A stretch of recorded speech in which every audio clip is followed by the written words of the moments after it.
if we're not learning, then you'll see a ramping up of synchronicities, which if we're perceptive and conscious, they're present anyway.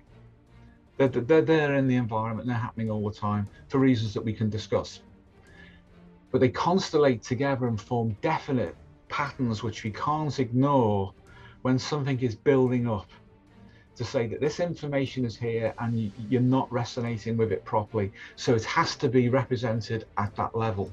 People suffer from memory, they do. They suffer an awful lot from memories from the past, but also attachment of their self-concept and identification with those memories from the past, as if they become, and they are, active psychodynamic systems.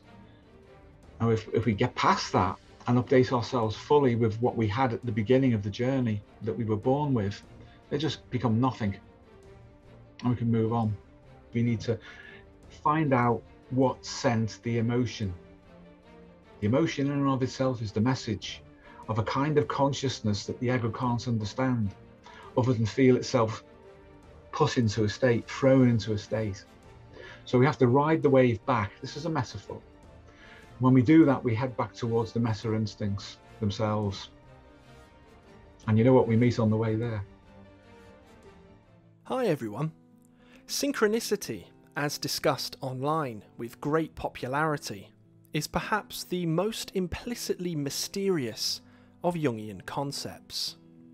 The observation that events can occur co-present in time, but without a direct causal relationship between them, often brings with it a sense of engagement, of adventure, a desire to discover something deeper.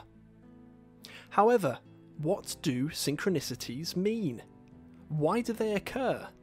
And how do we interpret them properly when they arise?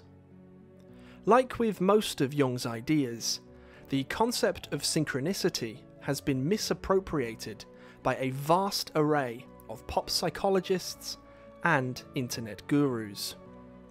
We've spoken on the dangers of this on this channel many times before. The delivery of suggestive ideas through unanalyzed complexes, spoken about in a woo-woo transpersonal manner, is often an inflationogenic stimulus, requiring immediate compensation by an ever-active trickster function as a result. That, or simply, nothing is learned.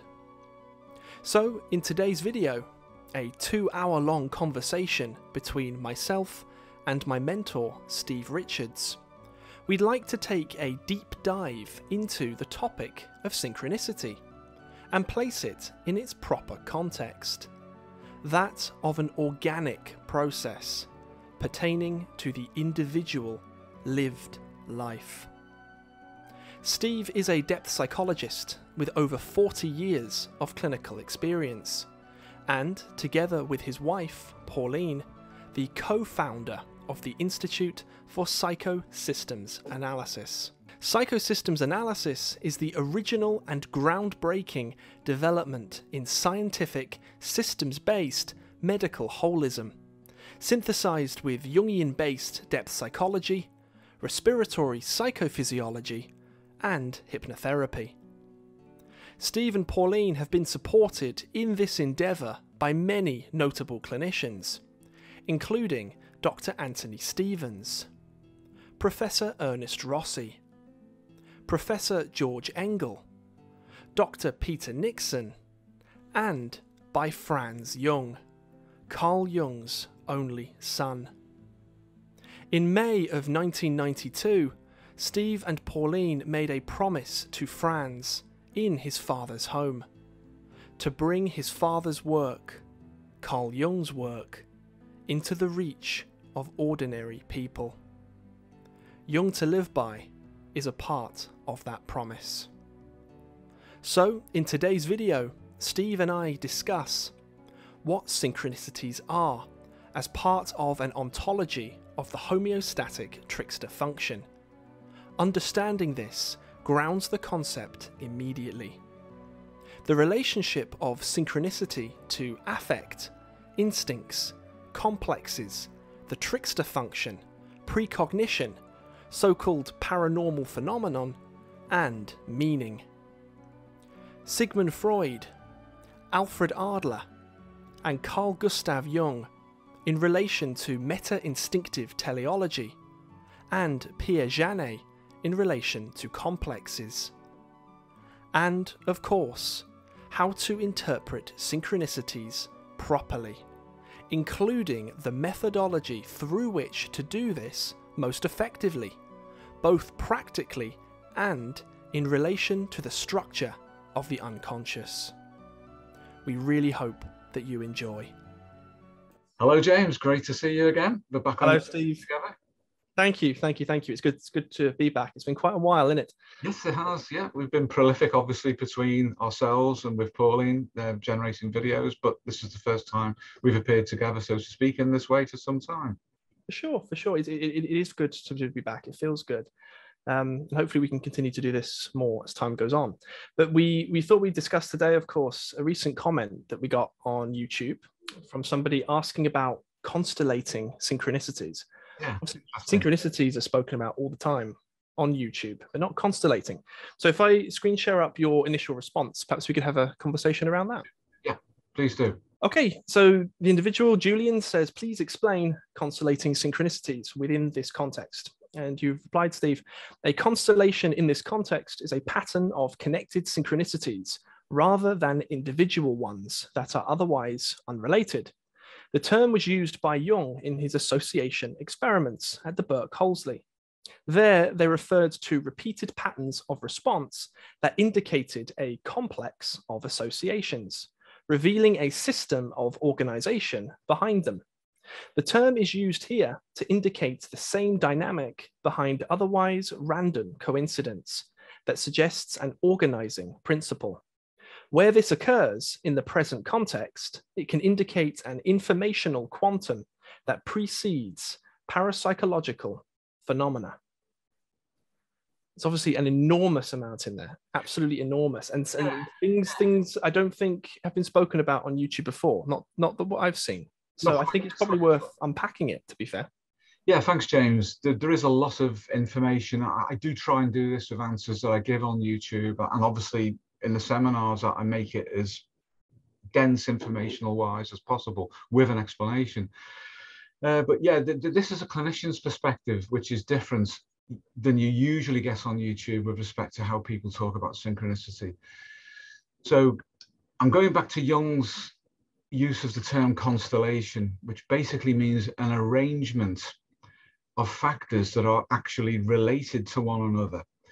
In other words, they're systematized, but that systematization is in the background and not immediately obvious. There's an instant link there to synchronicity in the sense that it's supposed to be an acausal connecting principle. That means that things that occur on the outside and things that occur on the inside, not causally connected, are connected through a constellation as such. And in the context of the normal meaning of synchronicity, it is in fact meaning that joins them together. Now, when you're working with complexes and using things like word association tests, amongst other things, what you are looking for is the same thing. You're looking for what is present, but not immediately obvious. And when you find that in a forensic way, then everything does link up and the meaning emerges. So that principle then working from complexes towards synchronicities is the same. It's identical because we're working with the same kind of psychodynamics in both cases. In other words, looking for complexes and looking for synchronicities. And there are reasons why that is the same that may not be apparent on the surface. Mm-hmm, mm-hmm. So the difference from your clinician's perspective to what I've usually seen discussed on the internet is synchronicities serve some kind of purpose, or at least are co-present with some kind of purpose related to a psychodynamic. Usually with synchronicity, as discussed online, it's something cool that happens and is mystical and no one really understands what it's about. But your suggestion here is it's an important factor for a forensic examination and exegesis of the psyche. Yeah, absolutely.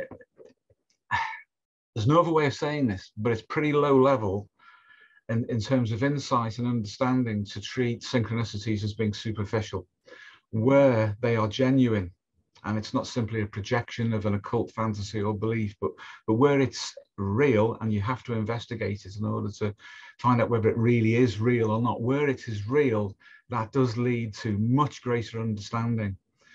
So it's a signal, if you like, of the activation of an organizing principle and a system that is non-conscious but is present in the moment within the psychology of the individual and the environment. And what links them together is information. Now, I know you know this obviously from the work that you do clinically and from the training that you've had from Pauline and I, that kind of information, when it constellates in those two different forms, that is to say, within the person, within the subject and their experience, and within the arrangement, the constellation of factors in the environment is the same information. It's just that our observation collapses it into a subjective perspective or framework, or it appears to be only in the environment with no apparent psychological resonance at all. That's where the unconsciousness remains, and why a low-level engagement with this phenomenon yields nothing other than that. So it's at a cognitive level of understanding, which tends to deal with polarities, and then people get lost between them. And at best, that can move into a hyper-rationalism, which excludes the phenomenon. Or it's an affect-based perception or apperception on an emotional level, which this feels good. It feels good to recognize what appears to be synchronicity, but neither of those two delivers meaning. And meaning is the intentionality behind the communication. Mm-hmm. And that's the thing really that people need to understand. Mm-hmm. It's one of the things I used to get really hung up on when attempting to study some of this stuff before I met yourself and Pauline, was how this stuff could possibly come about purely mechanically, outside of even things like quantum mechanics. It didn't seem right to me. Synchronicities undeniably happen, but how? But something that really helped me frame how they could even be possible in the first place, and not some kind of trick in a way, was the biopsychosocial model, originally based in George Engel, of course, but then your exegesis into the psychosystems continuum with its informational monism at the bottom. It's a different way of viewing the world.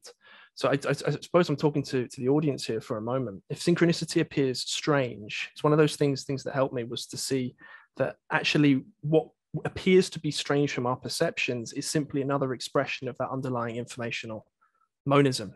It doesn't matter how strange it might seem, it's still there and has intrinsic meaning because of its presentation within a given context.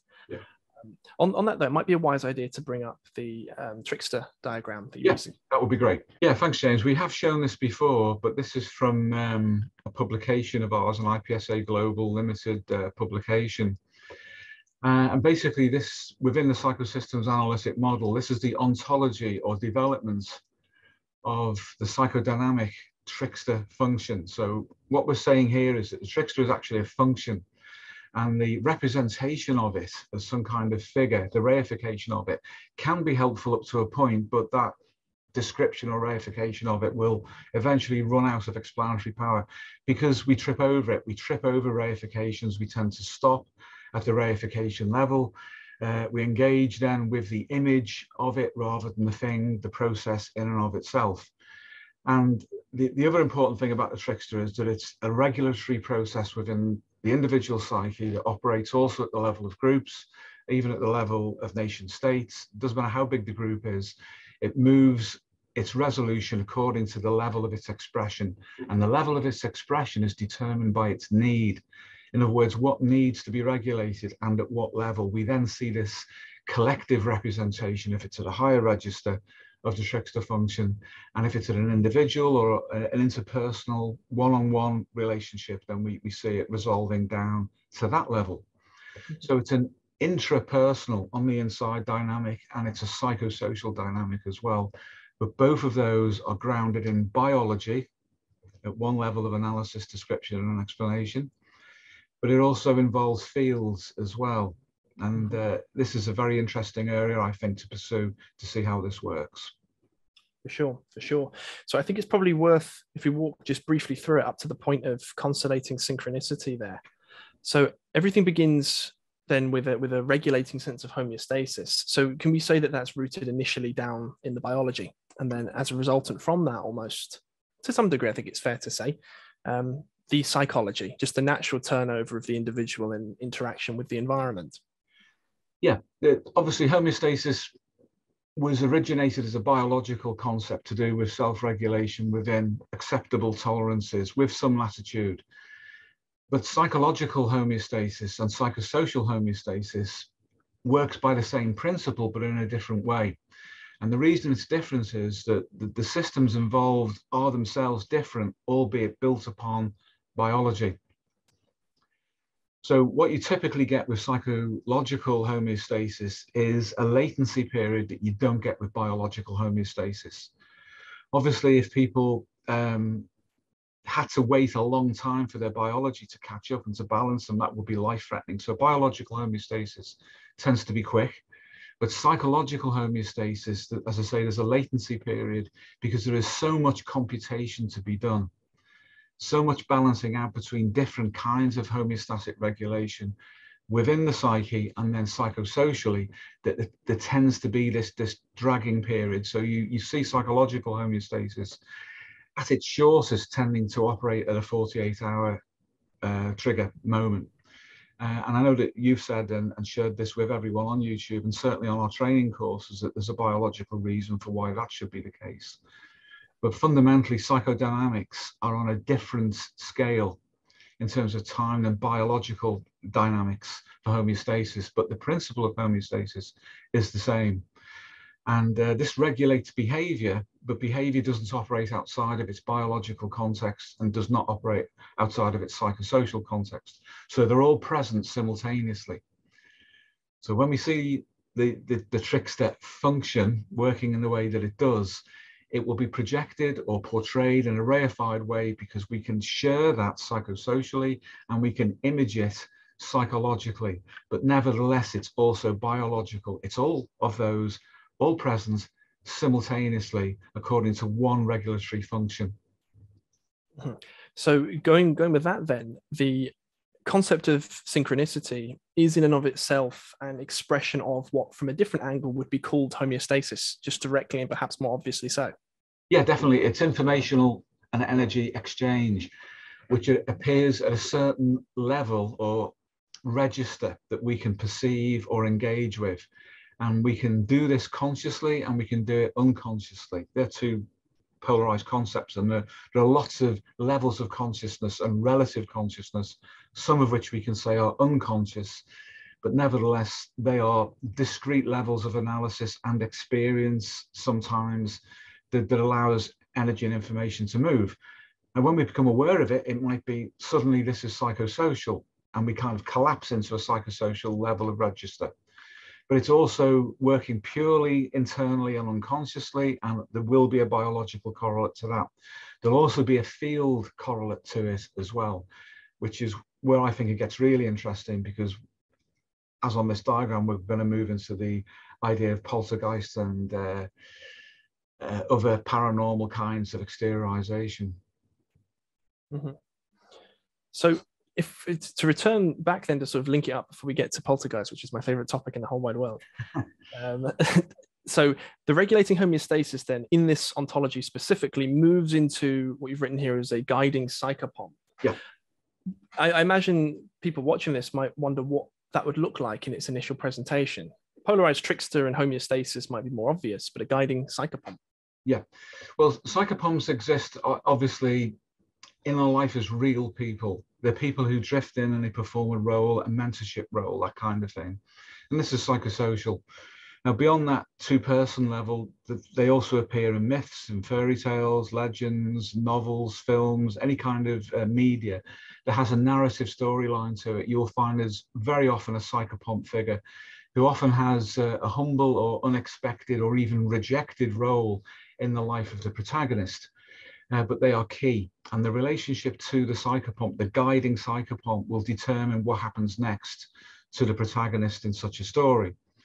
And it's the same in our individual lives as well. The compensations that take place for our own one-sidedness and our development usually involve encountering external figures that can be of use and help to us. And if we don't take that guidance, then homeostasis becomes decoherent with itself. And that requires a further modification, which I'm suggesting is the polarized trickster function. So there's a difference between the psychopomp and the trickster. The psychopomp is beneficial, but is often neutral in some respects, because the advice they offer requires us to make a choice about something. And the us that makes the decision is very often normal workaday ego consciousness. And where ego consciousness is misinformed, it's immature, it's misdirected, whatever it may be, the psychopomp may not be able to help that person to regulate themselves psychosocially, psychologically, and also psychobiologically. And at that point, then the compensation will begin to constellate itself in a different way, and we get this polarized trickster image emerging that is a development on from the psychopomp stage. Right, that makes perfect sense. To me, it sounds like then that the psychopomp is a natural expression of what you described before, Steve, as what is within, so too is without. Yes. By sheer necessity of there being some lack of homeostasis on the inside, it will present on the outside, seemingly, from what you said, usually psychosocially then, in kind of responses that people might have to yes. Yes, and the psyche anticipates this, and anticipates it because it's happened so many times before across countless generations. So that relationship is instinctive, and we will have a meta-instinctive model that anticipates a psychopomp figure within our unfolding lifespan development narrative experience, within our life, in other words, the through line of our life, to help us to do this. We will expect it, and we're looking for these figures, and we're looking to imprint upon them because it is anticipated. But it's not anticipated as a reified abstract figure on the inside. It's anticipated in the form of a complete situation. And people often make this mistake when they consider Jungian archetypes. They think that they are just reified figures like the wise old man. Well, the wise old man as such will mean nothing minus its context. It's what we used to call a non-playable character in some of the earlier videos. You can't do anything with something that has no context for its expression. Mm-hmm. To give an example about that to help people understand this, if they think about what are called the Pancepian Instincts, which are those 7 basic emotional systems, instinctive systems, which are hardwired into the brain as well as into the genome, they have an intentionality, which is the expression of homeostasis. That means that biology can no longer meet its own needs within itself, within the intrinsic boundary of the biological organism, and we need behavior to enhance our self-regulation.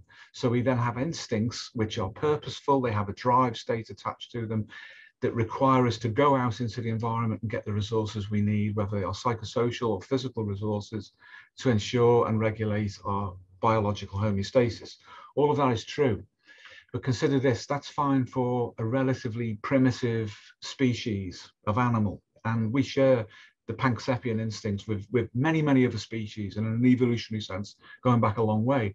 But by the time we get up to a human level, then we have other things that those other animals don't have, a very, very complicated psychosocial world, which is anticipated by our genome and anticipated by our own evolved instincts, which are beyond the Pancepian, which we call meta-instincts, and that Jungians might call archetypes. And this is the issue I have with the idea of archetypes, is that it's so imprecise in terms of what it can explain that it's caused all sorts of ramifications off and away from it, which very often go into fantasy. Now, there is a special place for fantasy, but fantasy images that get in the way of understanding that self-regulatory drive are problematical. We can discuss this later, but the principal point I want to get across right now about this is that even the Pancepian instincts for a human being, if they have no context, then they have no goal that can be actualized. They just run, and they're targetless, but they have a quanta of libido and biological drive attached to them, which can generate distress in various forms along the bandwidth, from various kinds of depression to various kinds of anxiety and even into psychotic states. A lot of that can be explained on the level of instincts that have no context to express themselves within. The reason we have innate context is to make sense of our drives and to contain the anticipation in virtual form within the meta instinct, so that can be enacted in the world and restore our homeostasis. But these meta instincts are not collapsed figures. Figures are in there, but the figures are embedded within a narrative which anticipates its own end point, its completion point, which is why myths should have a proper ending to them. So at a psychosocial and a cultural level of resolution, when we engage with myths, we're guided through a representation of meta instinct, which says this is what you must do, this is what you mustn't do. If you do this, if you do that, you will succeed, you will be adapted. Your genome will agree with that, the meta instincts will agree with it, your psychosocial culture and its transmission transgenerationally will agree with it. It'll all line up, and we will be about as adapted as we can be to the existential problem of simply existing and being alive. So there's the Pancepian instincts, then we have the meta instincts, and self-regulation taps into all of these, including the genome, including organizational fields as well, which again we can come to. So these are really, really important concepts for people when they're building themselves what will be, we hope, lifespan development, health and adaptation for themselves. Completely agreed. I think it was really, really well explained as well. Because again, so with homeostasis written there, what you're mentioning there is the instincts, but it seems more so perhaps obviously for any individual who's suffering.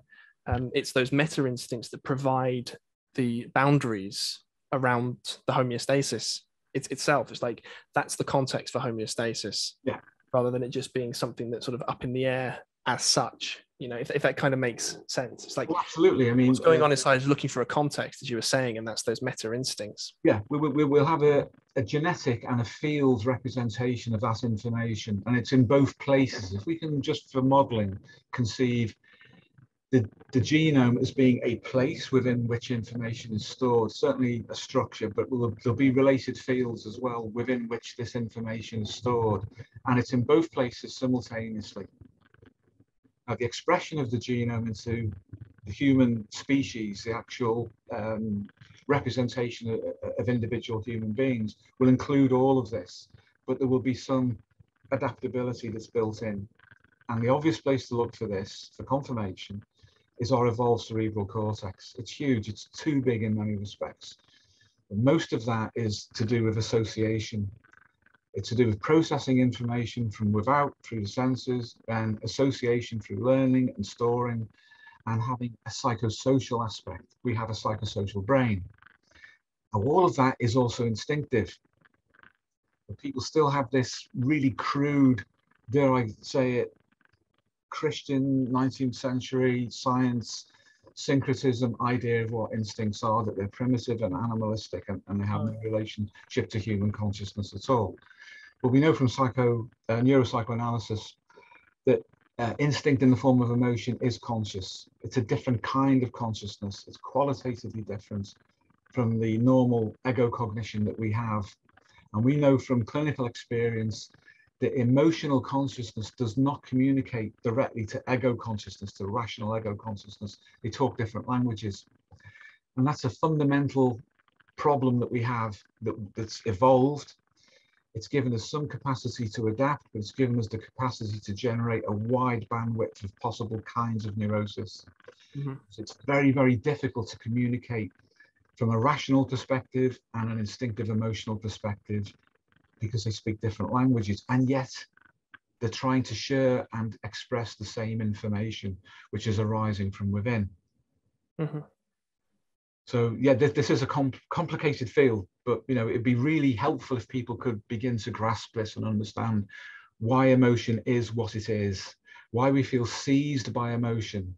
And it's difficult to read that other than to say, I am feeling something, or something is feeling me, and I am in a state of arousal generated by an emotion. And there may be images associated with that, which is absolutely fine, because that's the beginning of the process of attempting to become conscious of what is emerging in an affective or emotional form of consciousness for us. But if we dial back anyway, and we go back to the Pancepian instincts, they're highly charged with affect, because that's the primitive form of consciousness. Mm-hmm. It also describes the drive state.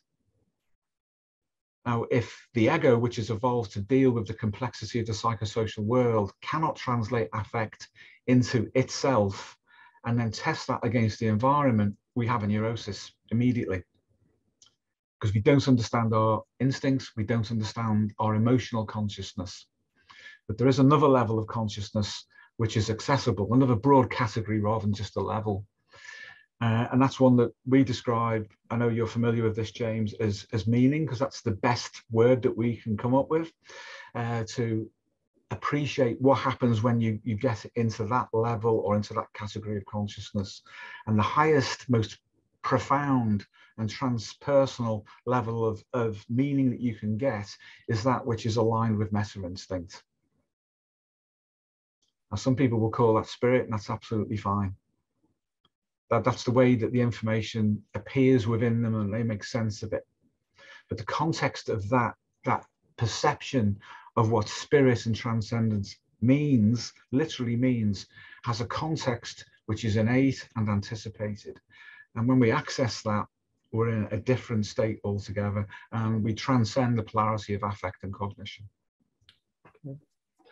Again, it makes a lot of sense. There's lots of different areas. I kind of want to bring in Jung and Freud into this. It's kind of like a compare and contrast. Yeah. I think I'll start with Freud, because your model there of the Pancepian instincts and then with the meta instincts, you've said before that you've called the meta instincts because it's after, like Aristotle's metaphysics, so after the Pancepian instincts. Yeah. And if anyone, if even like a basic knowledge of genetics, I'm sure would help with this. The genome's always simply expressing itself. It can't not, because of the energy everywhere all around us. That's just what things do. So the Pancepian instincts will be the closest anyway to that individual gene representation. They must. And we know that that's true from affective neuroscience into sort of pharmacology. That's sort of the level at which they operate. So in other words, the instincts will just naturally be produced. Now, I can imagine a core Freudian, a real hardcore Freudian, almost in like a comical sense. This might be useful. In order for a neurosis to go away, all one's got to do is act on their base instincts. You know, so very different to the more 19th century Christian stuff that you were mentioning a moment ago. Yeah. You know, so for example, the lust circuit, one needs to use that a lot essentially, and it will heal all neurosis. But it can't be the case, because it's not just those instincts that are present. We can't just be animalistic in that sort of cartoonish way that you were mentioning. We have to be actualized human beings that match the stage of life which we are at.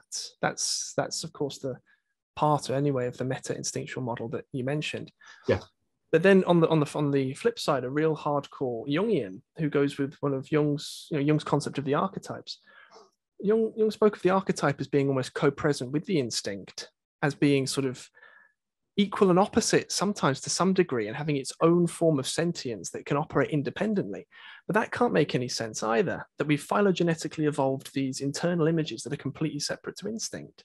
It's like that doesn't make any sense either. So I really, basically what I'm saying is I really like your model for the ontology that it follows in this instance. The raw base instinct, the life force, the libido, put into context depending on what age of life you're at, or depending on what type of person that you're going to be. And if there's a mismatch between what's within and what's without, that's the neurosis. Hence the homeostasis and ontology diagram that we showed a moment ago. If any of that makes any sense at all and is accurate. There's a lot of, it is. There's a lot of interesting things for people who are informed on the history of depth psychology. What they will see is, oddly, the evolution of consciousness of meta instinct coming through in the models themselves. You mentioned Freud. I mean, Freud was like an Old Testament prophet in so many ways. He was the first in some senses. I mean, there were people before him and to one side of him who were doing other things, but he was the first to really establish what modern depth psychology is. He didn't name depth psychology. That was Eugen Bleuler, but that's an aside. But working with instinct, he tended to find what he was looking for, in the sense that his concept of the id suggests that there are drives which are fundamentally sexual and aggressive, and it's the repression of those that causes neurosis. That's what he found when he analyzed his patients, that they were suffering from repression of sexuality, but also aggressive instincts as well. And so his model tended to focus on adaptation to sexuality in childhood, and everything followed on from that. This was Freud's personal myth, pretty much worked out through his model. And then the first major defector from him was Alfred Adler. And Adler, although he accepted a lot of that, was far more interested in what he thought of as the power principle from Nietzsche, and then social interest, which he saw as being the solution to that. So in other words, adaptation to social groups. So Adler was automatically, if you like, moving into another level of expression of meta instinct, away only from aggression and sexuality, and then into the solution for both of those, which matches, if you like, the structure of the brain, and therefore the meta instincts which reflect that, and our evolutionary heritage through the genome and through the fields and so forth. So he was saying that we have a psychosocial brain. We should be adapting psychosocially, and that will solve most things. And then Jung was the second major and perhaps most significant defector from Freud, and he emphasized other things. But unfortunately, he began to trip over himself and his own personal myth. And there are all sorts of echoes of that have come down the past 120 years, pretty much, from when these guys were working together, which shows where Jungians have gone wrong by moving away from the psychosocial, although some of them, I'll come back to this, some of them are trying to rediscover it. But they certainly moved away from biology. And that was a huge mistake. The thing is, they're all important and they're all present. And they're all present in our brain and they're present in our instincts, specifically our meta instincts. And that gives shape to the expression of our Pancepian instincts, and therefore gene expression, genome, and the fields, both the platonic fields and the morphogenetic fields as well. So all three are present all the time. And of those three great pioneers, Jung was the one who intuited how important the other two were, because he said, read Freud first, understand him. Read Adler second, understand him. And then you can move to Jung and understand him. But these days, people go immediately to where Jung finished and attempt to understand the entirety of his life and the development of his ideas and the context of those ideas. Well, you can't do that unless you know about the man himself and what he was embedded within. And if you don't follow his direct advice to understand Adler and Freud, you will never understand Jung. An analog for this is Buddhism. Freud is analogous, we can say, to Hinayana, the original Buddhism, the Theravadian Buddhism, the narrow path, the tight path, the restricted path. Then we have Mahayana, which is, it's open to everybody. It's the greater vehicle, the wider path. That's Adler, psychosocial. And then Vajrayana, esoteric, tantric Buddhism, and the analog is Carl Jung. But to get to Vajrayana, you have to understand the other two. It'd be like going into tantric Buddhism and not knowing about Mahayana or Hinayana. You're likely to get yourself in a mess. And this has been understood for centuries in the East. In the West now, we've got people who are trying to be, or to start where Carl Jung ended without going on the journey. It's a mistake. The Jungians of today are in a bit of a mess. They've rediscovered relating. They call it relational psychoanalysis. And my comment to them about this, and I've made it on several occasions, is if you weren't relating before, first of all, what were you doing? And if you were relating and were unconscious of it, then what the, FUCK, did you believe that you were doing? Everything is relational between people. They'd lost that. And the Freudians too, they're doing the same thing. They think relational psychoanalysis is wonderful. Well, that's why all these other schools of psychotherapy had to develop to compensate for them. The humanistic, transpersonal, Gestalt, and the rest of them. Because Freudians and Jungians were not relating properly. For sure. What is relating? It's the exchange of energy and information. And our trickster will operate in the relational field. Yeah, with the vibe I get off quite a few of those types is there is no exchange of energy and information. There is only therapist gives patient something to think about, really, that's not particularly useful. On the thinking about things, though, would it be fair to say then, in the context of the discussion of meta instincts, that out of those three great clinicians, Jung was the closest to, and I use the word deliberately, intuiting what the meta instincts really were in this concept of the archetype, but it was just simply muddled. An intuition that was then filtered through his own personal myth. Hence, to say that because you've pointed out before, and as far as I'm aware, actually, you were the first person to point this out, really, on the internet. That Jung said that the archetype is the self-portrait of the instinct. Yeah. And he does say that. It's in Collective Points 8, you know, and he says another quote very shortly after that was very, very similar, that you've mentioned before as well. But then he also says, and this is really weird, explicitly in like another line, it's like, I'm not sure which way round they go. What comes first, the archetype or the instinct? But it's the self-portrait of the instinct. Yeah. So that's like, there's an intuition there, and it was just filtered through a lot of other stuff. And it's the other stuff that people who approach these ideas now today usually get sort of muddled up in, because of how suggestive the remnants of his psyche in those pages are.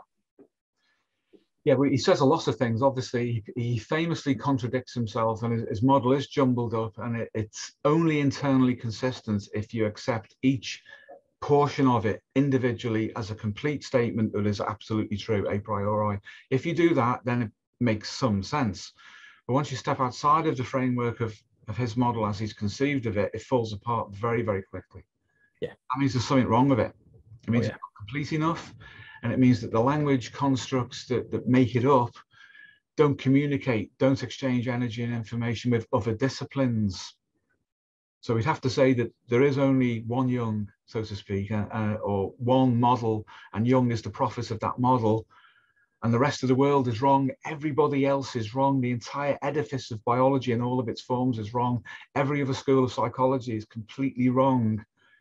Or there's a translation issue, a modeling issue, which is something that we've worked at the moment, I think it's at least 35 years to resolve that, to actually bring a translational model into this, so these different disciplines can communicate, and we can look for the meta processes, dynamics and structures that are involved. When you do that, things start to clarify very quickly. And even Jung's tendency towards contradicting himself is brought into relief, and we can see why that is. Yeah, he did intuit. I like the way you phrase that. I think that's really helpful. He ran on intuition, and he made intuitive statements all the time, and then tended to ramble off on those without particularly bothering how tight they were conceptually, and just what the explanatory power those ideas had. But yeah, the archetypes, as Jung often mentions them himself, are real. They're just not the way that Jung himself describes them. Difficult pill to swallow for a lot of people who follow Jung, or believe that they do. So that's something that's worthy of a lot of discussion. I don't know whether we have the time for that today particularly, but that is something that is worthy of an awful lot of working through. Because Jungian ideas are affect charged. They're highly emotional because they communicate something which seems to be, we feel it is intrinsically valuable and elevating. That's a good thing and it's a bad thing. The value, the innate value, is good. The elevation, though, is potentially dangerous because that's inflationary. And what that means in a practical sense is that our ego can't process or translate that affect into something that it can understand and deliver unless it bundles it together and puts it into a containing space, which we could call fantasy. Fantasy has the capacity to take a very high bandwidth of information and compress it. And we can indulge in that fantasy as an ego fiction and then maintain our own ego boundary, but still not understand the information that's actually contained by the fantasy. Which is why we have to use the techniques that you've learned and that others on our courses are learning in order to get past both affect and cognition and into a state of meaning as direct access to meta instincts.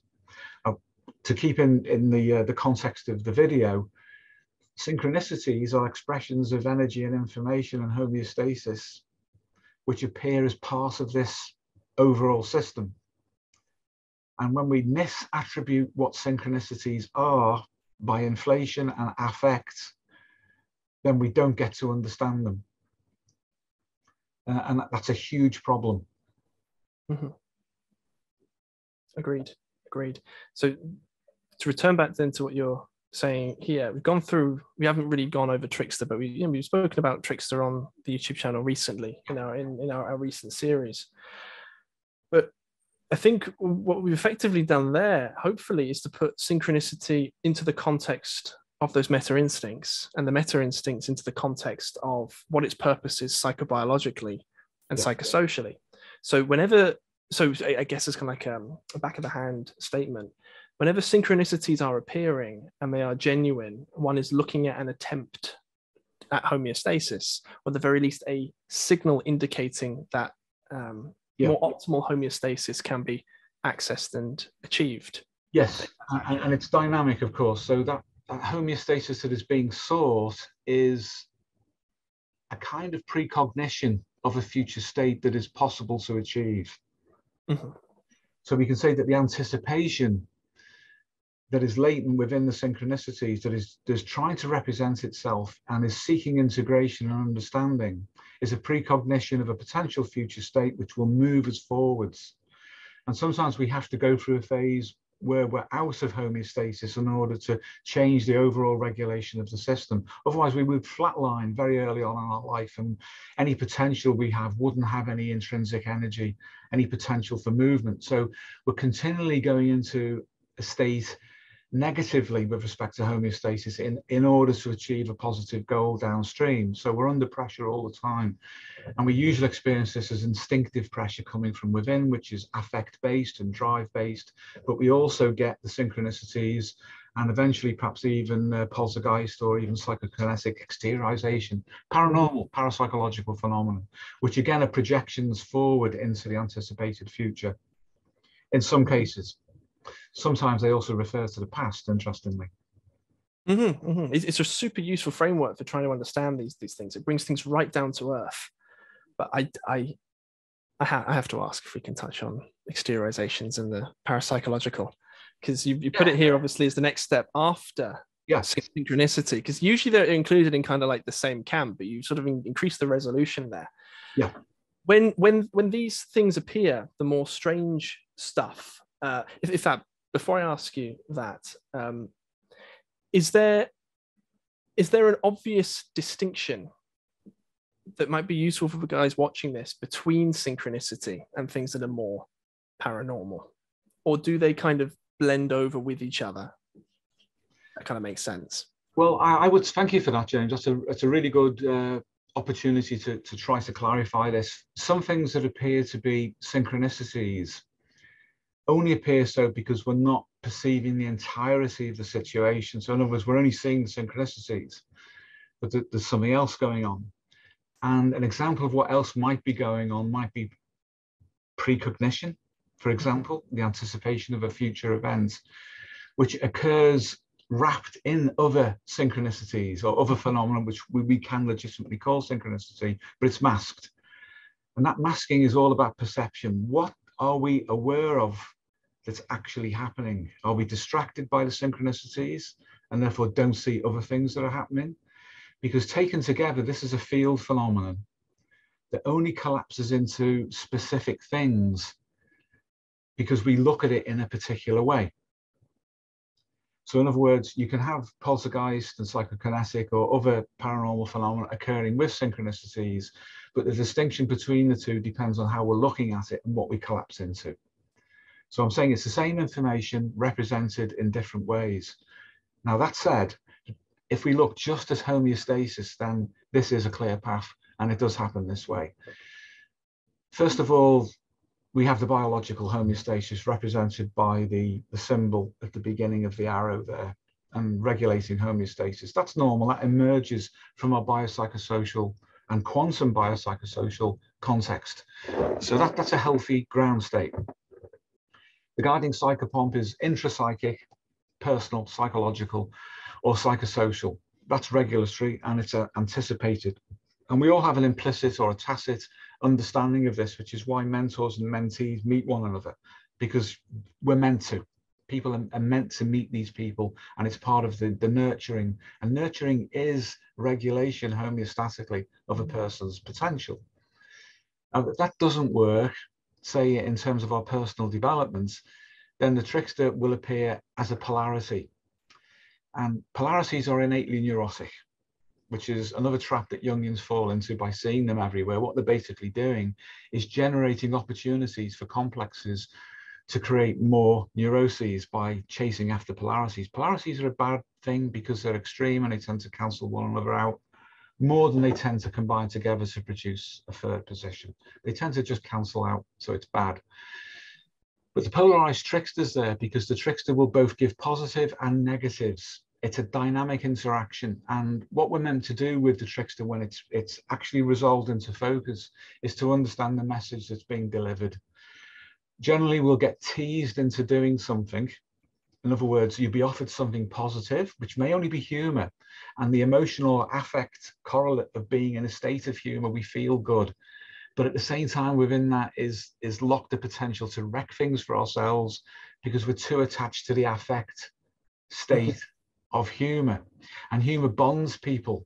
Sometimes it also separates them. This is because it's a polarity in this case, because humor aimed at somebody else can be very hurtful and damaging. And maybe it needs to be because the situation has to be regulated that way.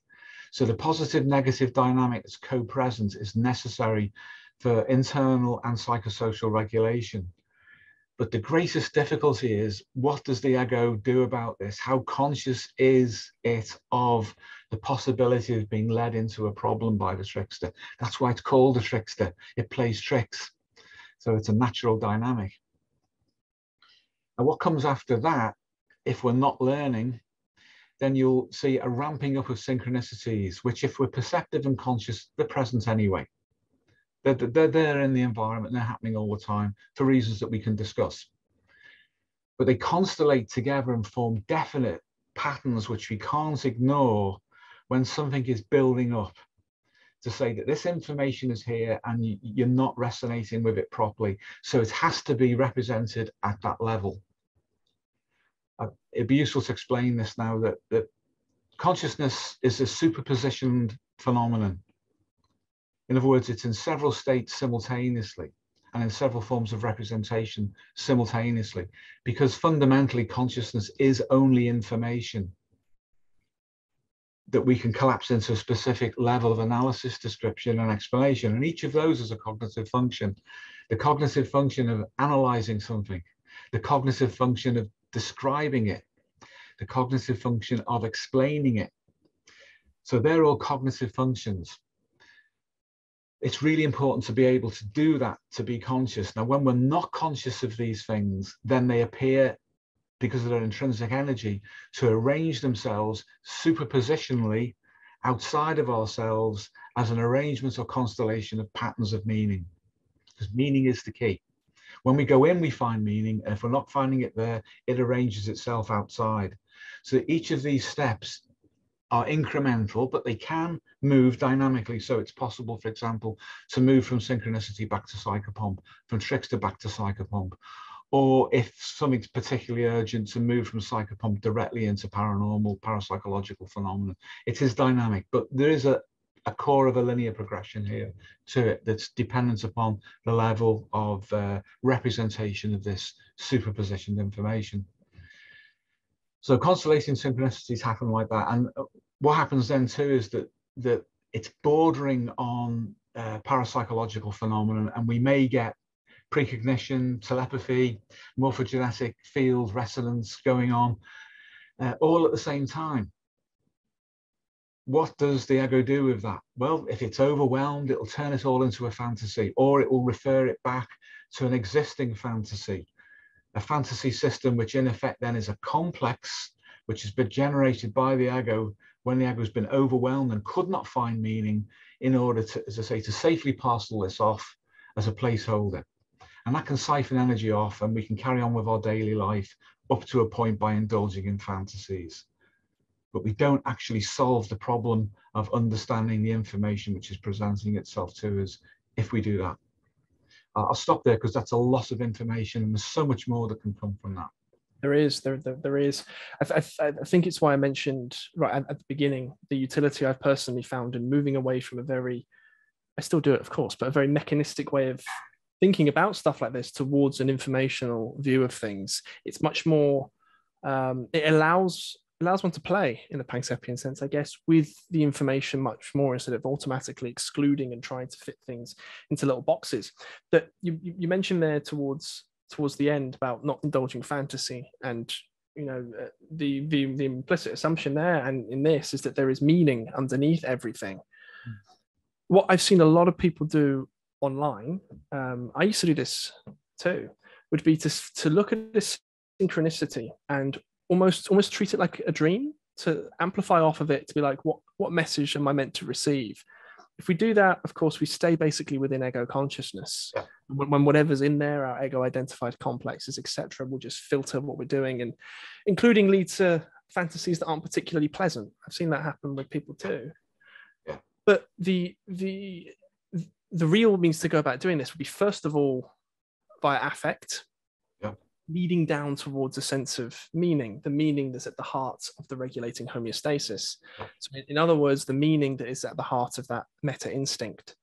Do you think it's worth touching on that, using an affect bridge to go back, receive something, and then move back forward with that information? Yeah, that's all very accurate. And the value of affect then is, for a modern human's ego consciousness, which is psychosocially and externally directed, the value of affect is to understand principally that that is a signal. And a lot of psychotherapies talk about an affect bridge. And that's okay, but it's not to actually understand the affect as it's normally understood being an affect bridge. It's more to try and find, when in my life did I feel something like this before, or if I access that emotion, that other memories come up, and therefore it forms a bridge.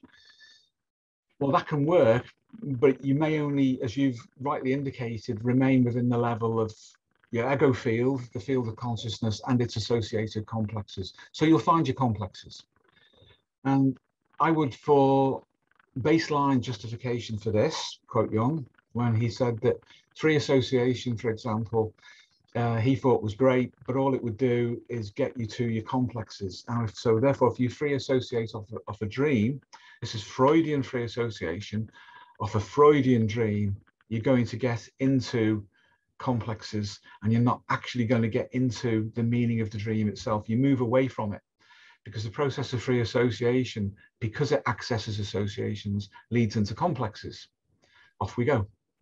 And complexes live off fantasy, because a lot of fantasies are alibis that complexes will use in order to maintain themselves in relationship to the ego. It also means that libido can be ducted off into the fantasy. That's libido that's coming in from within in the form of free energy, or just in terms of motivation and such like. And complexes have access to that, and they can sustain themselves by directing the ego to act in a certain way, which ensures that the complex survives. So fantasy feeds the complex. That's not how to use an affect bridge, or even how to use affect to go deeper. So to go back, I'm sorry this is complicated, but unfortunately, the real situation is complicated and it takes work. So what we need to do is, first of all, accept that the signal of affective consciousness is not in and of itself directly accessible to normal ego consciousness. It's a thing in and of itself, but it is a state. It's an arousal state which emerges because we have a biology that produces the hormones which gives us that arousal state. It's not reducible only to that, but it must include that, because the energy and the information within the arousal state and what's in the psychology is present at both levels simultaneously. And that is not being a dualist. It's not. It's the opposite. It's saying it's the same thing, and that we are making the distinction by the way that we look at it. However, we are forced sometimes to look at it this way in order to get an understanding about what's happening and to step outside of our limited ego consciousness. So we have the affect state, the arousal state. That's a signal. It's like a tide. It impacts us with tidal pressure from within. Now, if we use the image of a tide, the tide comes in, a wave comes in on the beach, and then it recedes. The same energy goes back in the opposite direction, basically. Perhaps rebounding off the beach, rebounding off the ego. We need to ride that back. In other words, we need to find out what sent the emotion. The emotion in and of itself is the message of a kind of consciousness that the ego can't understand, other than feel itself put into a state, thrown into a state. So we have to ride the wave back. This is a metaphor. When we do that, we head back towards the meta instincts themselves. And you know what? We meet on the way there. Mm-hmm, mm-hmm. Well, yeah, meet a deep structure complex on the way there, as we've been discussing recently. When you're riding that wave, that affect carrier wave back towards the meta instincts, I suppose your emphasis there is not on the emotion per se. The emotion serves its purpose, then it will go. Because it's a signal. It does when you go towards the meta instinct, yeah. But yeah, things happen when you're in the meta instinct, before you get in them, and then on your way back out towards consciousness for integration. And they're really important to understand. The underlying point, though, is it's the meaning that is trying to be communicated by all of this in the first place. Yeah. But that meaning in and of itself is not something that's immediately within the range of perception of ego consciousness. It's not someone can suddenly go, aha, I've got that. No. For example, if someone has been exposed to Jungian theory, they're like, oh, that is the archetype of the imago Dei that is trying to communicate to me this deep principle about whatever. And that's not being facetious per se. It's saying, by definition, it's not accessible to ego consciousness. That's why it's being expressed in that particular way. Yeah. What you just mentioned, I would say, is an example of a deep structure complex, which is dependent upon culture. And that is Janus-faced, insofar as it's not a polarity. It's just that when we approach it from the perspective of the ego, what we see first is a kind of projection into the unconscious of what we've been trained to expect will be there rather than what is there. But at the same time, from the other side of the equation, from the perspective of the deep unconscious, it will attempt to meet the ego by projecting or reflecting back this internal projection onto it, the same image that we push at it. Now, the ego needs to understand that it's seeing a reflection, partly because it produces that, and partly because the unconscious is sending it back. And that's a rapport bridge that is opening up. And as we get closer to that, we will see something resolve out, which is a deep structure complex. And that will wear the face, metaphorically, of whatever we've learned to expect, whatever our beliefs are, our personal complexes are on the surface. But that in and of itself is the distillation of something from the wider context of the meta instinct, which is on the obverse side of that face that we see. So the reverse side of the image of the deep structure complex is something which is true and is not the image that appears on the surface. That's still an ego fiction, which politely the unconscious reflects back to us. Mm-hmm. And that's got an analog in Buddhism, in Tibetan Buddhism, in Tantrism, which we can go into another time. It was yesterday, off of the information that you gave me on going through that process of going back to the meta instincts. I don't know if it was inertia or not, but I had a lot of imagery of going through underground caves that got progressively deeper and deeper and deeper and deeper and deeper. And I'm kind of parallel processing sort of whilst in that trance state of, okay, are we actually getting deeper here? Or is it just sort of still complexes around the ego? And that went on for about 45 minutes, even though I felt like I was pretty strongly dissociated and using all the right language, all the right metaphors, etc., to try and get as deep as possible.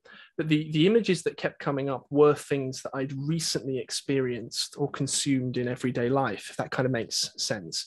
So the phenomenological marker of a deep structure complex versus a complex for, say, going through and practicing myself, or if anybody else is interested in that kind of thing,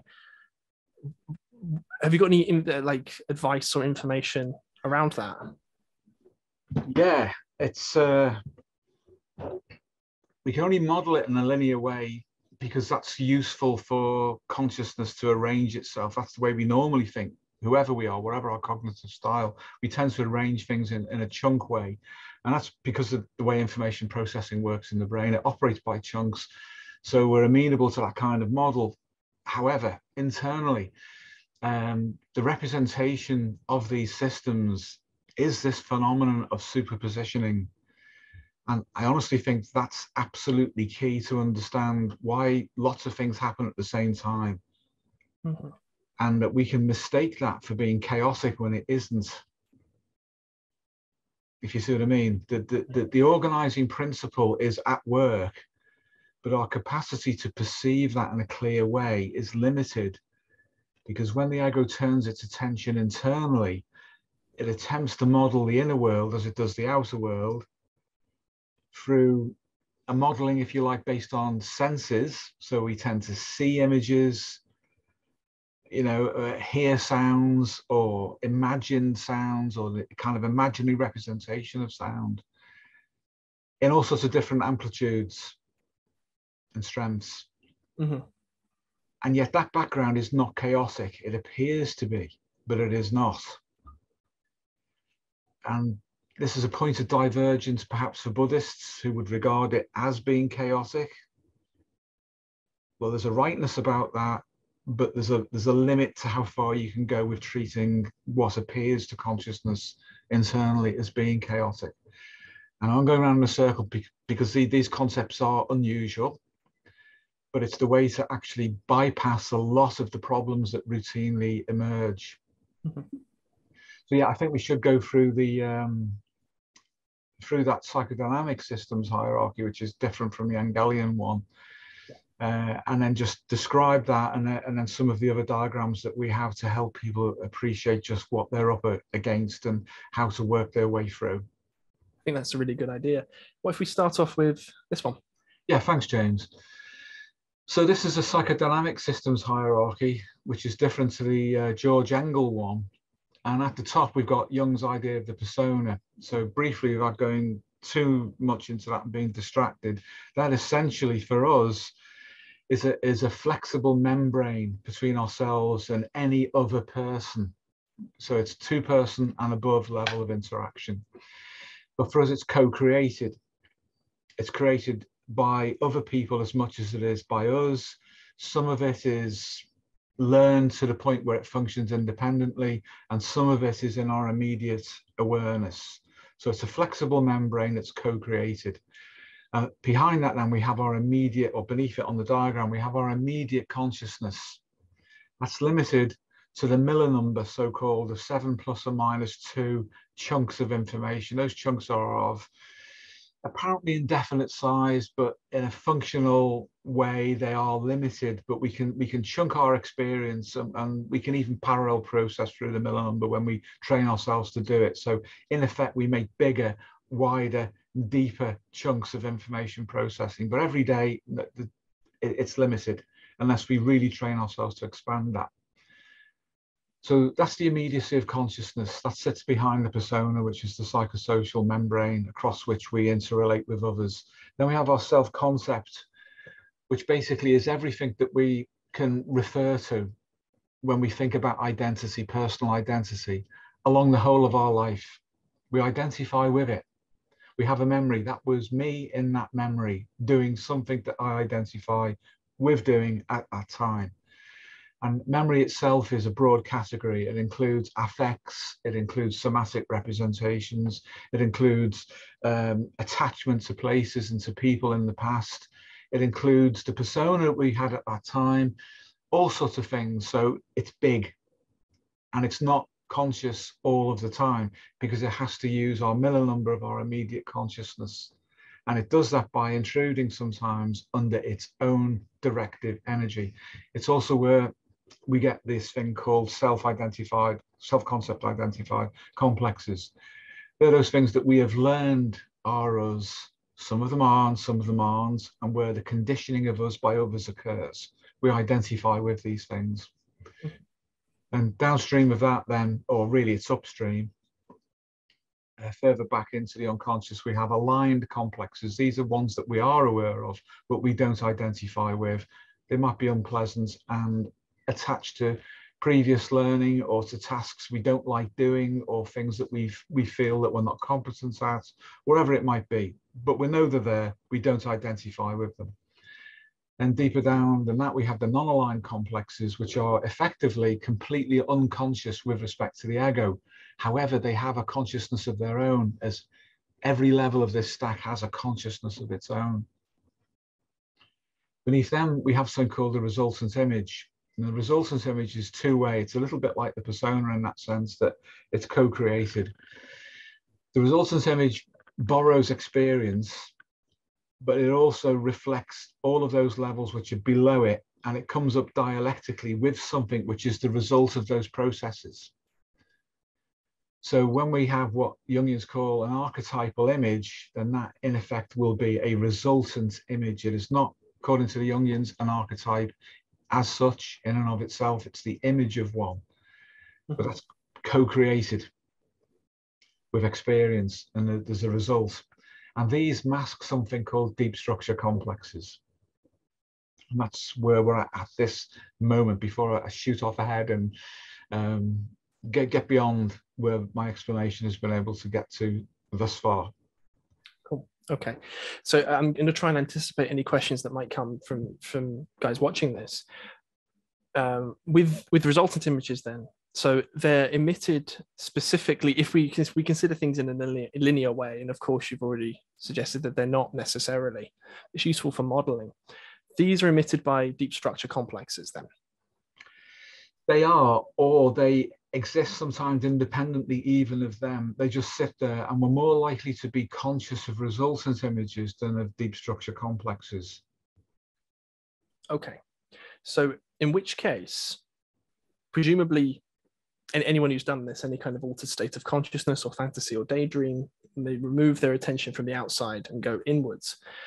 Presumably not all of those images come from deep structure complexes. Some will also be coming from these things up here that are closer to the surface and ego consciousness. Yeah, they are resultant effects. So that's a layered system in and of itself. But they generally get mistaken by people who've been educated to think in a Jungian way as being an archetypal image. So for example, you might internalize the wise old man as a figure from Star Wars and then think that's an archetypal image. No, it's not. It's learned, it's acquired. But the deeper part of the psyche might agree with that and say it's a reasonable enough fit, so we will allow you to access that. That's representative. So it's a result which has been agreed with and has some traction to it because of that. Okay, I'm with you. But to further explain, because of the way that you've broken that down, they can be images excreted, if you like, or emitted by deep structure complexes as well, or they can participate in that. But we can say that they do on occasion operate independently, and therefore we can say it's just an image and there's actually nothing of substance behind the image. That is a resultant image. It's a representation, which is nothing in and of itself without its context, which could be a deep structure complex. So at that point, we do move into a different level of analysis, description, and explanation. It's nuanced, but that's how it works. And when we go inside, we can meet these resultant images, and they have nothing at all outside of themselves. They're just a representative system, an image system, which has been generated by learning and experience. But when we get into deep structure complexes proper, we're seeing a further resolution of that, which is different. Cool. Okay. So one of the, when it's mostly Jungians actually talk about active imagination on the internet. Active imagination, usually the way I've seen it described, is basically turn your attention inwards and you can immediately, and that's the key point really, I think, immediately start having a dialectic with whatever the hell happens to appear.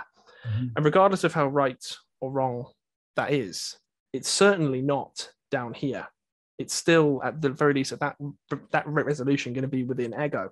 But even from this schema, even if we sort of go outside of ego and we come down past the non-aligned down to those resultant images here, that's still not what we're after, really. No.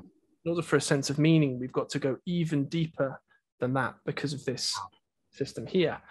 I felt like that was worthwhile to say, specifically because the word image is used and because of how inductive images can be on the inside. Yeah. And to draw a difference really between what yourself and Pauline have spoken about with hypnosis, for example, and sort of a hypnotic variant, if that's fair to say, of active imagination versus the more, say, traditional way of using it for attempted self-development?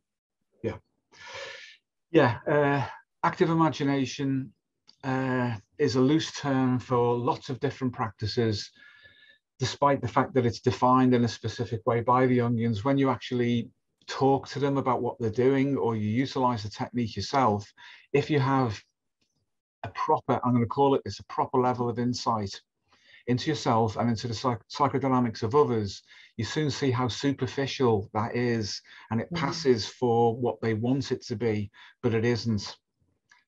We're still within the zone of internal projection, and some resultant images are only that. It's a return reflection, it's a return signal. That's all it is, and there's no meaning in that at all. This is normal. It's normal. Sometimes you get hints, you do, but the way that they present is different usually, and it's the nuance of that which is very difficult to get across, but it is different. When the unconscious tells us what it is, that's a very different experience from us telling it what it is through internal projection or through encountering a resultant image, which is, if you like, a deep structure fantasy. Now, it is connected to the ego, but it represents something it's arisen from contact between the outside world and the deep unconscious and just produced an image. You could think of it as being similar to a frozen image on the event horizon of a black hole. It is an image, but it's no longer representative of anything in substance, because that which is of substance is on the other side of the event horizon. It's just an image which has been created by something, and we experience that. Are we going to be distracted by that? That's the key. But when you get down to a true deep structure complex, you're getting into the reification process in a different way than the ego does it, or through ego fictions, ego fantasies, that kind of thing, which is why they're called deep structure. Would it be fair to say then, with your metaphor about an event horizon, the deep structure complex is that event horizon? Once you cross it, you're in the land of the meta instincts. Because I've heard you describe it before as being almost like a gatekeeper figure. Yes. Yeah, it's got sort of like one face to the ego, but then when you get behind it, it will suddenly take on a completely different form. Yeah. So the resultant image and deep structure complexes can be mistaken for one another. And this is a problem with Jungians. They are very, very imprecise, but then generate fantasies based on that imprecision. You know, so they ramify everywhere, and suddenly the whole of the cortex is populated by little people. Usually it's the right hemisphere, you know, the way that they talk about things. And there are lots of things wrong with that. But the process of building and generating imagery is not the same at every level. It's different. We encounter different things with different causes, different teleological goals at different levels. And we know we're at a different level when we experience what's really happening behind each of those or beneath each of those levels. And that's a process of moving deeper in and not stopping at the first image that pops into our minds, which is a fantasy, usually the product of a complex or of learning, or simply a resultant image, without the context, in the case of a resultant image, of a deep structure complex. And this changes everything. And the method of approach is different, because hypnosis, when it's done properly, and people can acquire the ability to generate a hypnotic state easily, because people do readily dissociate. That doesn't mean that we're using an advanced or an apex level. There's all the difference in the world. The difference, for example, between learning counseling skills over a couple of weekends and then doing 10 years as training as a psychoanalyst. There's that much of a difference. On the surface, to the uninformed, they appear to be the same. They're not. And navigating the nuance of this is important if you want to get beyond ego fictions and internal projections. But the psyche is layered in how it represents communication and information. Cool. That makes a lot of sense. I guess the only next question can possibly be, what happens when we reach the deep structure complex? The deep structure complex, it is really interesting because of the dynamics of how they work. The more superficial complexes we could broadly call Janéan, after Pierre Janet. And although he didn't use the term complex, he used the term subnuclei of consciousness. It's essentially the same thing, where consciousness divides and produces another kind of consciousness, a subconsciousness that is systematized. That was Janet's model. And hypnosis is like that when you do it properly. You can generate vessels to contain basically your immediate consciousness, the middle number back at the top of the stack there. You can generate that and separate, abstract yourself off from both normal cognitive processes and affects, and become a kind of observer of yourself as dissociated, but still keep your identity and your awareness active. That's something that's unique to hypnosis when it's done properly, that active imagination doesn't do, because active imagination pulls you into a tapestry and you become part of the weave of that, and the connection between yourself as the conscious ego and what is coming up in the form of fantasy is blurred. That's so easy to do because active imagination and a process like reverie, daydreaming, are so closely connected that the one moves into the other, and that's completely different from what we're suggesting. Yeah, I'm under the impression actually that practically active imagination and daydreaming are really the same thing. From when I used to do that in the past, there wasn't really a difference, except kind of feeling like it was more, maybe the suggestion of it being something more sophisticated brought with it some kind of added whatever on top.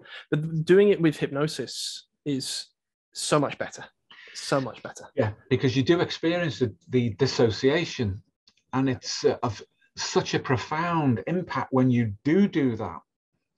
And we're no longer only an ego that does not realize there are other things. We're a conscious mind that realizes other things occur, and they occur whether we fantasize about them or not.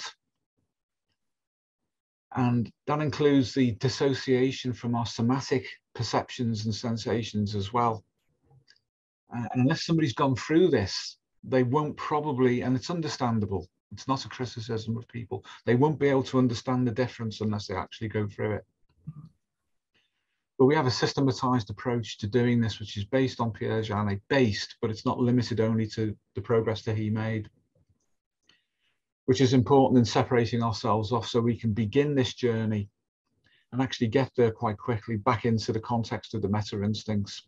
But yeah, the deep structure complexes then, just to reiterate, we discussed them in the last video, but basically what they are acquired, they are learned, but as I said, then they're Janus-faced. From the perspective of the approach they have from consciousness towards them, they will have an image which can be a resultant image or very similar to one, but that's not the thing in and of itself. That's simply what presents, and that's the reflection back to us. And this is a very important point to raise. You think about the myth of Narcissus and stirring into the pool. It's similar when we look in. When the ego looks in, it tends to see itself, even if it's unconscious that it's seeing itself, as Narcissus was, fundamentally unconscious of the fact that he was seeing himself. But there's a message of great import in there. When the ego looks in, it takes itself with it normally. All of its associations, all of its learning, all of its assumptions, its complexes, its psychosocial relationships, they go in with it. But they are all projected ahead. And so the inner world is populated by representations of the outer world or facsimiles of them. And that includes the ego itself. So it unconsciously sees itself. Now, obviously, the system as a whole understands this dynamic and is not opposed to the ego. The unconscious is not the enemy of the ego. It is not opposed to it. It is meant to work with it homeostatically. So what we get first then is what the Jungians would, or Carl Jung himself would probably call a spontaneous self-portrait of the ego reflected back to it. And so as if the unconscious is saying, this is you. This is what you look like to me. I can see all of your complexes, all of your maladaptations, all of your fantasies, including your Jungian ones. So when you look at me, that's the first thing you're going to see. I give it to you. And that's where we get the fundamental basis for why riddles turn up in myths and fairy tales, where one of these figures asks a question, a riddle that you have to solve. That's what the deep structure complex is. It's asking you to solve the fact that you are seeing only yourself. That's the unconscious's perception of you. But I have another side on the obverse. Are you going to stop now at the level still of ego fiction, internal projection and fantasy? You know, have you learned a Gestalt therapy model? Are you going to see me as a Gestalt? You learn transactional analysis. Will you see me as parent, adult, and child ego states? You learn psychosynthesis. Are you going to see the super consciousness in there? Or some kind of transpersonal self beyond even Jung? Because the psychosynthesis people believe they've gone beyond him. Or are you going to see the Freudian id? Or are you going to see the Jungian self or the anima or any of these other constructs? Or are you going to see what's really there? At first, you have to see your own projections and your own fictions. Otherwise, there's no contact. It's so strange, there is no communication. So the first thing you see at that crossover point is an impression, as you say, of a guardian or a port reeve, a doorway guardian, which says, this is you. But on the other side, there's something else.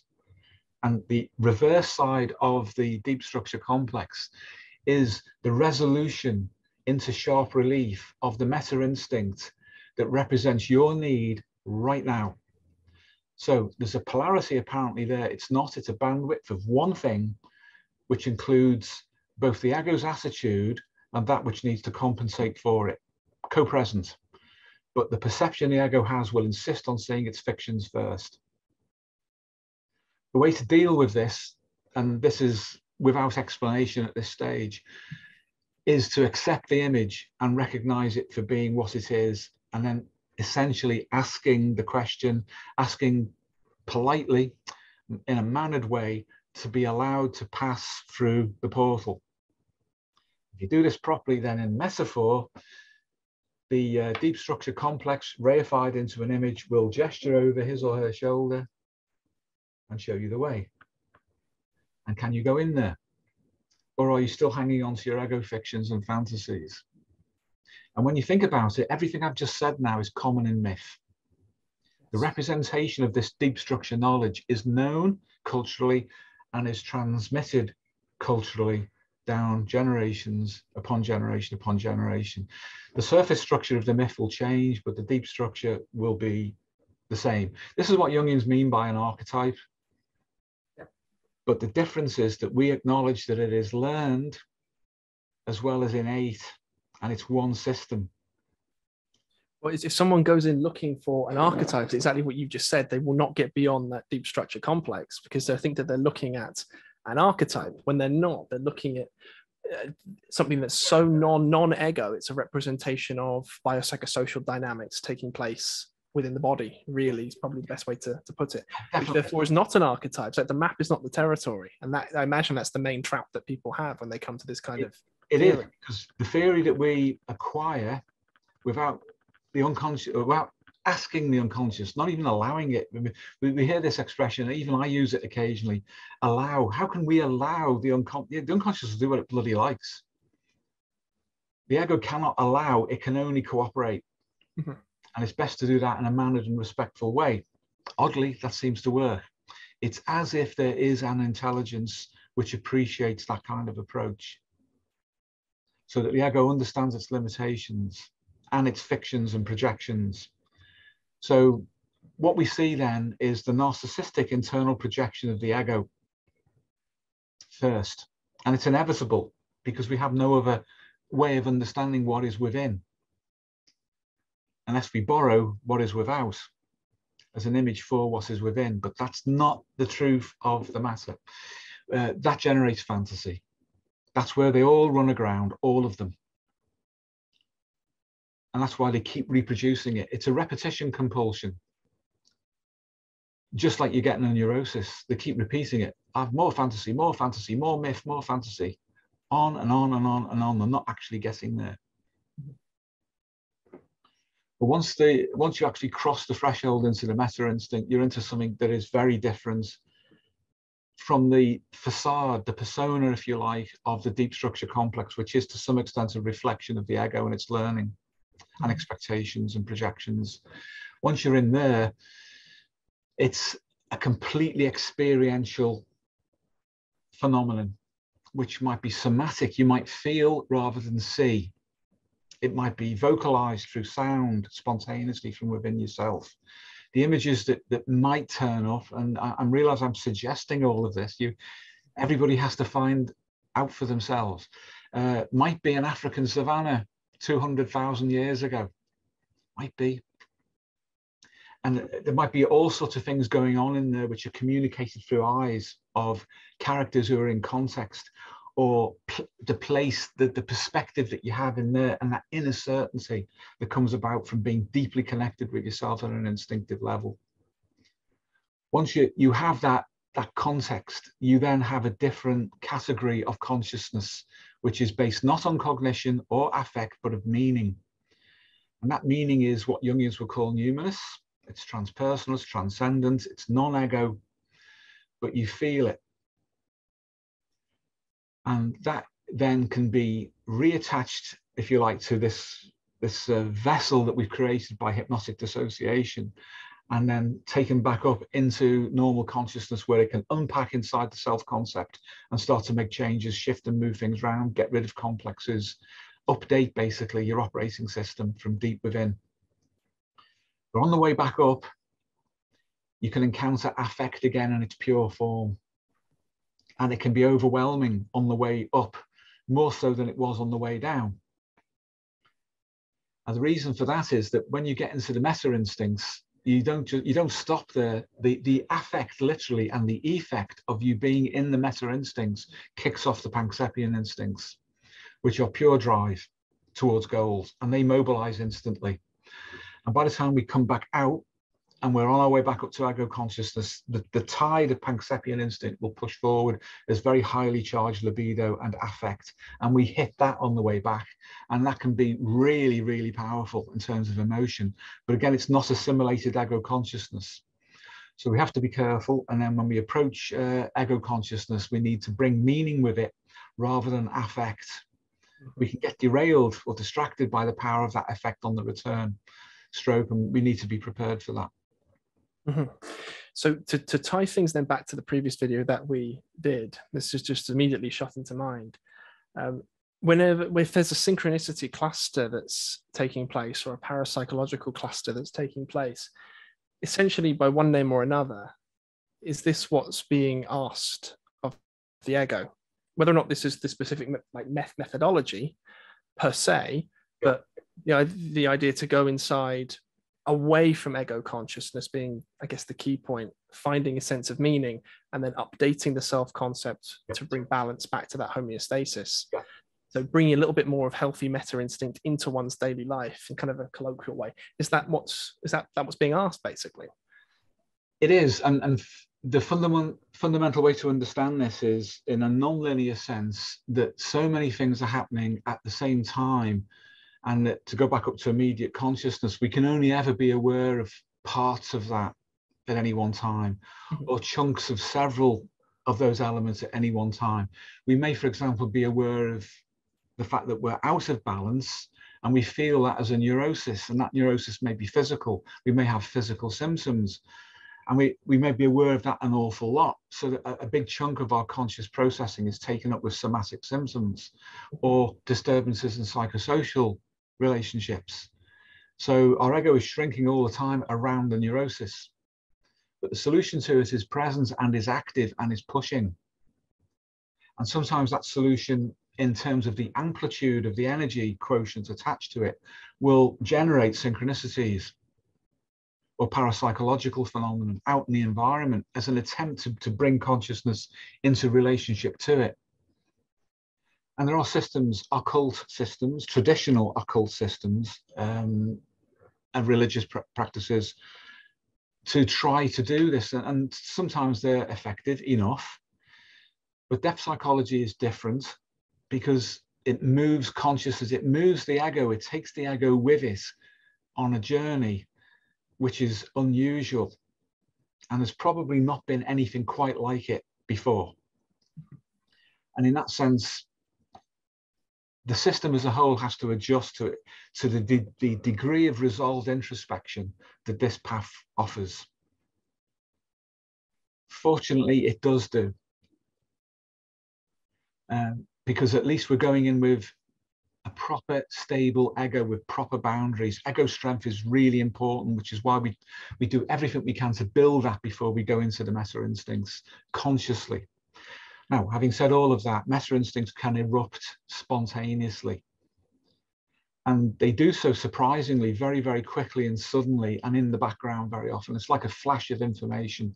There can be the appearance of a memory. There isn't a memory, but it feels like a memory. It's an archaic image. And it's like, well, I didn't experience that, but it's as if some part of you did. And I don't mean a past life in that ordinary ego fantasy way of having had previous lives, but the fact that the meta instincts have generated something which is best understood in a collapsed sense by the ego as being as if a past life. But what it's saying is that the solution to what you're going through has been experienced before and is latent within you, and you can experience it like that. You're there. But then it's gone because we start to analyze it. And then usually it's like, well, don't think, feel. And the problem with that is you can't think and feel at the same time in the same way because they're different languages. So you have to find the third position. To find the third position, you have to be in the right place and the right state of relationship to the system as a whole, whereby meaning is released. And the best way to do that is to metaphorically, in terms of this vertical stack, go on the escalator down into the proper context, which is the meta instincts. And then be prepared that when you're on your way out, you might just get hit by this enormous amount of affect that's being powered up by the Pancepian instincts that are suddenly saying, great, we can be released at last. And normally that energy, which is summed up as great, we can be released at last, is, okay, we can't be released, let's go neurotic. Mm-hmm. That's how we experience it. So as you see, it's a nuanced process, but if you can handle this, you do literally utilize that energy as fuel. You utilize what was repressed as fuel for transformation. Tantric Buddhists would understand that. And that's because they're operating with a different model, but on the same basic principles. I think it's worthwhile if we pull this one up. Oh yeah. Just emphasize that point about affect versus meaning. Yeah. So a sense of, so by affect, we're talking specifically about like an emotional state. Yeah. Whereas meaning would be more akin to a visceral. Well, it's deeper than actually. Yes. I would say, James. Thank you for explicating that, because it gives me an opportunity to really define what meaning is. Meaning, when we access it through the meta instincts, is a state of calmness, but complete understanding that gives it's passive in the sense of the emotional arousal. So affect is turned right down. Cognition's beside the point. We have a sense of understanding and purpose that is action orientated in the world. So in other words, yeah, I have to do this. That's it. That's the limit of your cognition. Yes, I have to do this. Mm-hmm. And then the feeling is a feeling of meaning being prepared for action. And then you go and do it.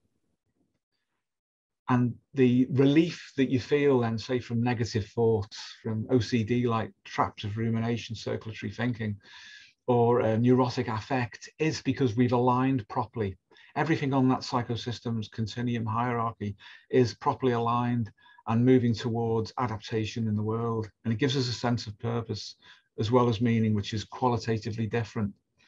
Now, it's very difficult to stay in that state of meaning. We're meant only to access it, update the self-concept with what it carries latently. It will unpack within the self-concept, and then the ego has to return to its normal cognition in order to orientate itself to everyday life. So it's not a fantasy, it's an updating of our core position. Once that's done, we have that to access, and it can access us, and we can move on. It's the best way I know of bypassing past ego states, which represent complexes from our through line, our timeline, that otherwise provide inertia and prevent our development and living out our full potential. People suffer from memory. They do. They suffer an awful lot from memories from the past, but also attachment of their self-concept and identification with those memories from the past, as if they become, and they are, active psychodynamic systems. Now, if we get past that and update ourselves fully with what we had at the beginning of the journey that we were born with, they just become nothing, and we can move on. Mm-hmm. I think it's worth iterating as well that yourself and Pauline teach the guys on the course, IPSA professional training course, this type of thing in enormous detail. We do. Yeah. Hence why, of course, it's on our minds at the moment. It was a recent module. There was a lot put into this, including the practical skills on how to do this within oneself and with other people. Oh yeah, we've spent several hours, in 3-hour chunks communicating not just the theory, but as you say, the practical skills to do this, because this is the quickest way of getting where most people who think they're following Carl Jung want to go. And in a clinical sense, when it comes to solving general issues of maladaptation to life and lifespan development, this is the quickest way and the most efficient and natural and economic way of doing all of those things. Here then we have the next diagram, and this is the superpositioning of phase states of consciousness that I've mentioned so far. So in the center you can see 3 of them. You've got cognition on the left, affect on the right, and above both in the transcendent function position is meaning. And then 2 other fields, imagination and fantasy, and perception and extrasensory perception, or ESP. So they're represented as a Venn diagram because they are all simultaneously present and interacting. So this is dynamic. These are dynamic fields of information. So normally we operate within cognition, and then we get impacted by affect, but we find that meaning escapes us. And then imagination and fantasy can try to compensate for that and offer a way in, and it can do so long as we're not beguiled by imagination and fantasy. When they work together with meaning, then you get a complete representation of what we need to do. Now, perception, as in sense perception, and ESP are related. That's why it's called extrasensory perception. It's basically understanding information in real time.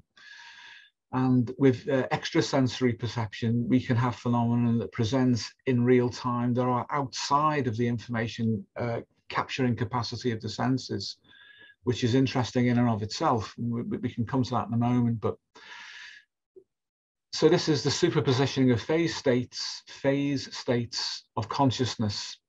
This dynamic relationship acts both within the dimension of time and extra-temporally, in other words, outside of our understanding of the linear dimension of time. And Jung picked up on this. He was aware of this.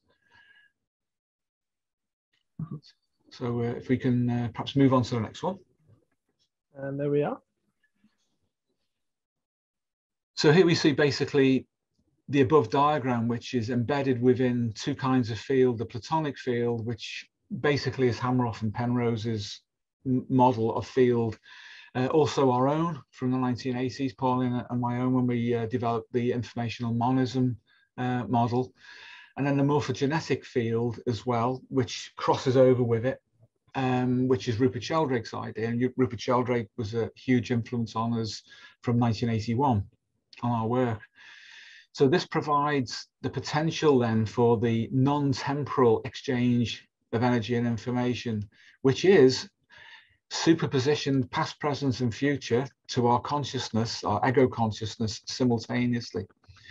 So the extrasensory perception then can be where the system as a whole is engaged with a future projection of where everything is going. But you can also get a retrocognition effect where you can have a perception of your personal past and potentially of a much wider perspective of the past as well. So all of these things are present at the same time and in dynamic relationship. And on the training courses, we go into big detail on this and basically how to access these different fields using altered states of consciousness. Including with recorded demos as well. including that with demonstrations thereof as well. Yeah. Always very, very good fun. Yeah. We got the meta instincts. Yeah. So this is interesting, I think, in terms of a graphic. When we get into the meta instincts, there is one large meta instinct, which is represented by the blue circle with the black boundary, which is the idea that there is a field of meta instincts. And a field, I mean, by that, I mean that which contains the physiological components of the field or correlates of the field, i.e. the brain and the genome, but also contains the pure informational, simultaneously present correlates of the same information. But they are so organized that we can consider them to be, in a system sense, to be the meta instincts. And meta instincts can activate individually, or more likely you get a patterned effect like this. So you have several where they're overlapping in a Venn diagram form, and that would represent a snapshot of a number of meta instincts which partially engage at any one time to produce a pattern which is available to consciousness when it follows the right path of introspection. And what adds up to this is what is needed by the ego at any one time, so it will adjust and change. And that basically is the expression of that. Now beneath that we've got the Pancepian instincts that have their own teleology and their own goal, and they will be filtered through that shaded area of mutual Venn diagram representation. So the Pancepians are trying to push through that particular configuration of context, which gives them meaning. It gives them a goal and it gives them a meaning which is accessible to consciousness, which allows us to have psychological, biological, and psychosocial homeostasis adjusted for along the whole axis of our being. That involves fields, it involves biology, it involves psychology and psychosocial on into the environment itself, all of it connected. And in effect, because we take an informational perspective model, you could say that all of them represent levels of consciousness, not ego consciousness, but intrinsic consciousness that are in connection with one another. And the job of ego consciousness to increase its own capacity is to access these other forms of consciousness on the basis of need for homeostasis. If you go beyond what you need for homeostasis, you risk going insane because it's too much. And the system will try to shut you down and stop you from doing that. But if you insist on it, then you get inflation. And the kind of thing that Jung talked about with latent psychosis or even frank psychosis. Well, there's something potentially interesting there as well with Pancepian instincts in human beings do not exist without meta instincts to give them context. They can't be expressed. They're there, but they couldn't be expressed. If you remove meta instincts, they'd have no target that made any sense. They would just be running all the time or chaotically. Yeah. And the same is also true, therefore, of the meta instincts. You can't have a meta instinct without the Pancepian instincts to give them substance. Yes. Could it also therefore be said, because I mentioned this because you mentioned a moment ago that the meta instincts, which are being expressed, will shift and change depending on the position of the ego. Is it also true that the ego has no context, no reason to exist, no phylogenetic heritage or legacy without the meta instincts and Pancepian instincts behind them? Yes, I would say so. The job in an evolutionary and an adaptive sense, and Mark Solms agrees with this, he states it very clearly, is to adapt to the environment. Following Freud, the idea of testing instinctive pressure against what Freud called the reality principles. That can I do this, or will this lead to my personal extinction if I go too far? Yeah, it's supposed to be reality orientated, but reality orientation presupposes the anticipated reality of the environment, which is mapped already in the genome and in the fields below, and then within the meta instincts themselves, which is an organized system, as you rightly point out, to express Pancepian instincts and therefore the genome and the field. But the ego further on up has the context of everything that is below it, but also the context of everything that is above it. Not in a linear sense, but simultaneously. It's unus mundus, one world, but modeled. It's the thing the Jungians don't do. They don't systematically model what they think they mean by unus mundus. Which is where yours and Pauline's idea of internal projection comes in as super useful too, because although it's one world, they're still discrete in the whatever quanta or whatever way you want to model the energy and information within. Ego consciousness is different to meta instinctual consciousness. Therefore, projecting theory-laden stuff when it's acquired back into the unconscious doesn't work, and you can't actually go and do any of this process at all. It just won't get off the ground at all. That's right. That's absolutely right. So when you enter into a meta instinct, if you had, for example, a Paleolithic experience, don't expect them to be speaking English. Why would they? And a lot of the communication will be through the perception of field, and that field is a field of meaning to do with purpose and context, which is really ancient. But Paleolithic context represented by a meta instinct will be adjustable enough to still run today. People think, well, no, like New York City is not a Paleolithic environment. It is in some senses, because the same basic aspects of adaptation and survival run in both environments.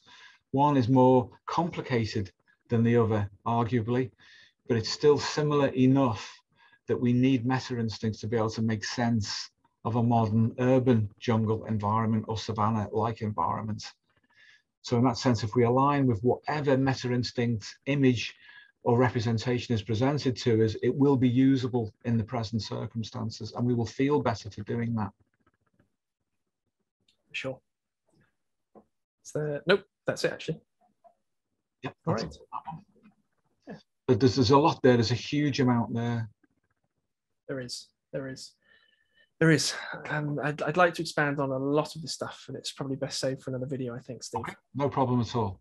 I've really enjoyed today. Thank you. Thank you so much. James. Great to see you again. Blessings. Take care.